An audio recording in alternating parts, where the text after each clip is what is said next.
네, 안녕하세요. 반갑습니다. 원페이지 가계부의 윤영애입니다. 이번 시간에는요, 사회 초년생의 저축 비율 몇 프로가 좋을까요, 강사님? 이 부분에 대해서 오늘 한번 얘기 나눠보기로 하겠습니다. 핵심은 비율이 중요한 게 아닙니다. 내 수입에서 현실 가능한 목표 금액과 그 목표 금액을 만들어 나가기 위한 매월에 유지 가능한 금액을 찾으시는 게 저축의 핵심입니다. 소득의 크기에 따라서 누군가에는 50%가 어떤 사람에게는 100%에 가까운 소득 금액일 수도 있거든요. 그렇기 때문에 단적인 비율보다는 내가 모으고 싶은 종잣돈의 구체적인 목표 금액을 설정을 하시는 게 좋습니다. 이거를 찾아내기 위해서 본인의 수입과 지출에 관한 현실 점검을 먼저 정확히 해 보셔야 됩니다. 고정비, 보험료, 대출이자 아니면 각종 공과금, 그 다음에 필수적으로 쓰는 변동비까지 다 추려보시고 뭐 쓸데없는 구독들을 한두 개 해지를 한다던가 아니면 보험 정리를 한다던가 줄일 수 있는 고정비가 어떤 게 있는지 정리를 해본 다음에 줄일 수 있는 범위들을 내가 일단 찾아내서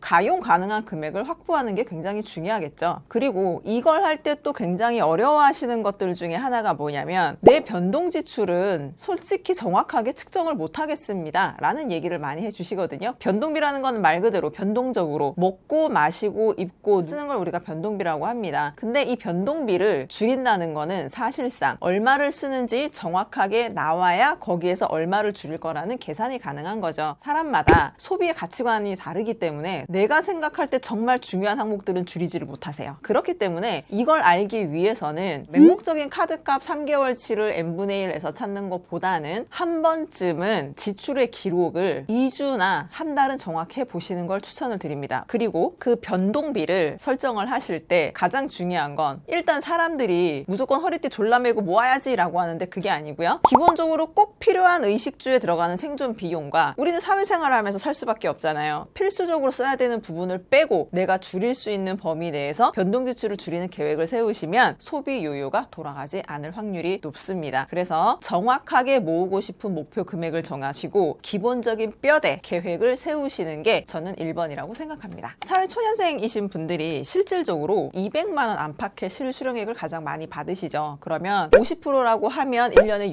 600이고 2년이면 1200만 원의 종잣돈이 모이게 됩니다. 그런데 우리가 이 1200이 굉장히 큰 돈일 수도 있고 누군가에게는 좀 더 모으고 싶은 아쉬운 돈일 수 있습니다. 이럴 때 추가적으로 저축을 더 할 수 있는 방법이 있는데요. 월급여 외에 추가적으로 나오는 상여금이나 보너스 이런 금액을 저는 집중을 하셔야 된다고 말씀을 드리고 싶습니다. 이 금액이 결코 작지가 않습니다. 여름 휴가비를 80만 원을 받았다고 하면 우리는 이 중에 4, 50만 원을 여름 휴가로 쓰고 3, 40만 원을 모을 수가 있겠죠. 이런 식으로 하면 1년에 추가적으로 나오는 소득 금액도 1, 200만 원을 더 모으는 거는 쉽습니다. 이게 2년이 되면 3, 400이 되겠죠. 그렇기 때문에 고정적인 월 소득 안에서 모을 금액과 추가적으로 내가 더 모을 수 있는 상여금이 1년에 총 몇 건에 얼마 정도가 되는지를 계산을 해보시고 그것까지 저축을 해서 종잣돈을 가급적 2년 안에 모으시라고 말씀을 드리고 싶습니다. 이 종잣돈을 모으는 기간에 대한 문의도 많이 있는데요. 어떤 분은 1년, 어떤 분은 2년, 3년, 뭐 5년 안에 1억을 모아야 된다. 요즘 트렌드는 그렇다라고 말씀하시는 분들도 많이 있으세요. 그렇지만 저는 종잣돈은 딱 2년을 추천드리는 바입니다. 왜냐하면 1년을 모으게 되면 금액이 굉장히 애매합니다. 1년에 2, 3천을 모을 수 있는 초년생 여러분들은 많지 않아요. 그럼 1년에 2, 3천이면 한 달에 250, 300이라는 얘기인데 실수령액을 4, 500 받아야 가능한 금액이거든요. 그렇기 때문에 200에서 250 사이의 실수령액을 받는 기준으로 한다면 1년에 모을 수 있는 돈은 거의 1000에서 1500 사이거든요. 근데 이 돈이 1년 만기 돼서 찾으면 굉장히 애매한 돈이 됩니다. 그리고 처음으로 목돈을 그렇게 만져보게 되면 갖가지 욕심이 많이 생겨나요. 그래서 저는 딱 2년을 꾹 참고 종잣돈을 2천 내지 3천을 만드시는 걸 추천을 드리고요. 그리고 예적금, 정기적금으로 모으시게 될 텐데 이게 2년 넘어가서 3년, 4년짜리 적금, 5년짜리 적금으로 넘어가게 되면 굉장히 많은 기회를 또 잃을 수가 있습니다. 글로벌 금융 환경이 워낙 발빠르게 바뀌고 있기 때문에 금리의 변화라든지 금융 신상품들이 굉장히 빠른 시일 내에 트렌드가 바뀌고는 합니다. 그래서 그런 또 기회를 놓치지 않으면서도 꾸준히 목돈을 만들기 위해서는 저는 2년간 모으시는 걸 추천을 드리고 그 2년 만기가 돼서 찾은 목돈을 다시 정기예금으로 넘기면서 또 똑같은 금액을 저축을 시작을 하신다면 4, 5년쯤에는 여러분들께서 바라시는 4, 5천만 원의 목돈을 모으시는 거는 결코 어렵지 않습니다. 돈을 모으려고 할 때 이 걱정이 아마 다들 드실 것 같아요. 모으고 싶어도 도저히 소득이 그렇게 안 됩니다 하시는 분들은 좀 죄송한 말씀이지만 어쩔 수가 없습니다. 소득을 늘리시기 위해서 투잡을 하신다거나 아니면은 조금 더 연봉을 높일 수 있게 이직을 하신다거나 있거나 뭔가 방법을 찾으셔야 됩니다. 그리고 또 하나 제가 말씀드리고 싶은 건 나와서 직장 생활을 하시는 분들 같은 경우에 이 월세가 타격이 상당히 큽니다. 수도권에는 기본적으로 4, 50만 원부터 시작해서 위치에 따라서 6, 70만 원의 월세를 내시고 직장을 다니시는 사회초년생분들이 있으신데요. 일단 이렇게 월세가 있는 분들은 급여의 50% 저축이 상당히 힘듭니다. 300만 원의 실수령액을 받는다 하더라도 각종 대출이 있다던가 보험, 공과금, 그 다음에 사회생활하는 비용 거기에서 6, 70만 원의 월세를 빼고 나면 생각보다 절반의 저축은 굉장히 힘들 수가 있어요. 그렇기 때문에 소득 대비 월세 비율이 너무 커서 저축을 진짜 20, 30도 못하겠다 하시는 분들은 다시 부모님 댁으로 들어가신다거나 아니면 월세를 금리가 좀 더 저렴한 전세자금 대출을 활용을 해서 무조건 바꾸시는 걸 추천을 드립니다. 왜냐하면 그 2년간의 월세 1,500은 정말 모으기가 어려운 돈이거든요. 딱 한 번 고생을 해야 된다라고 하면 저는 이때 하는 게 맞다고 봅니다. 그리고 이렇게 해서 금액이 정해졌으면 그 다음에 드는 생각이 이걸 어떤 방법으로 모아야 할까요? 라는 말씀들을 많이 하실 거예요. 종잣돈은 잃어서는 안 되는 돈입니다. 절대 투자형에 들어가시면 안 된다고 저는 분명히 말씀을 드립니다. 사회초년생이라고 해서 경제적 이슈가 안 생길 수는 없습니다. 그렇기 때문에 종잣돈만큼은 2년 안에 찾을 수 있는 안정적인 예적금 상품으로 운용을 하시라고 말씀을 드리고 싶고요. 사회초년생 여러분들이면 그 이금융권에 가시면 세금을 거의 떼지 않는 공특세 1.4%만 떼는 비과세 혜택을 주는 한도 3천만 원까지 적금을 하실 수 있는 게 있습니다. 또 만 19세 이상 34세 미만이신 우리 청년분들은 청년 도약 계좌를 요즘에 다 실행을 하고 있죠. 지자체마다 시기가 다르기 때문에 지자체 홈페이지를 참고하셔서 활용을 하셔도 좋습니다. 청년 도약 계좌의 경우 기간이 길기 때문에 내가 만약에 한 달에 100만 원씩 2년짜리 적금을 든다라고 하면 2년짜리 적금에 80만 원, 청년 도약 계좌에 20만 원 이런 정도로 배분을 하셔서 저축을 들어가시는 것도 괜찮습니다. 50만 원 이상의 큰 금액이시면 정기적금과 자유적립적금 두 개로 나누셔서 7, 80은 무조건 넣고 된다고 하면 2, 30도 꾸준히 넣으면서 정말 다급하거나 일이 생겼을 때는 70만 원 정도만 하고 30만 원은 써서 적금을 계속해서 만기까지 유지해 나가는 거를 추천을 드립니다.